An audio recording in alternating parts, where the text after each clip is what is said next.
নির্বাচনে যেটা পরিস্থিতিতে মনে হচ্ছে যে যতটা এখন শান্ত দেখা যাচ্ছে, দিন দিন সেটা আরও উত্তপ্ত হওয়ার পথের দিকে যাচ্ছে। সেক্ষেত্রে নির্বাচনটা যদি আগের মতোই কেন্দ্র দখল, পেশি শক্তি বিস্তার করে যদি হয়, তাহলে তো আগামীতে এই বাংলাদেশ না, শুধুমাত্র আমাদের রাজনীতি একটা বড় ধরনের সংকটের মধ্যে পড়বে। আজকে যেই ফ্যাসিবাদী শক্তির বিরুদ্ধে আমরা সম্মিলিতভাবে লড়াই সংগ্রাম করে পরাজিত করলাম, আমরা তাদের রাজনীতি নিষিদ্ধের দাবিতে সবাই পরিষ্কার অবস্থান নিয়েছি। সেখানে দেখেছি এই লড়াই সংগ্রামে আমাদের সবচেয়ে বড় একটা অংশীদার রাজনৈতিক দল বিএনপি কিন্তু পরিষ্কারভাবে সেটা অবস্থান নেয় নাই। আওয়ামী লীগ নিষিদ্ধের প্রশ্নে নেয় নাই।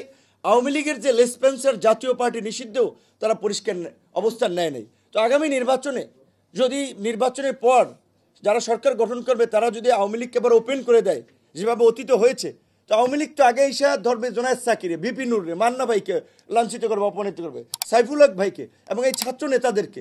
কারণ বড় যারা রাজনৈতিক দল, যাদের একটা বিশাল কাঠামো আছে, যেমন বিএনপি কথা, জামাতের কথা, তাদেরকে তো নানানভাবে একটু নেগোসিয়েশন করে রাখার চেষ্টা করবে।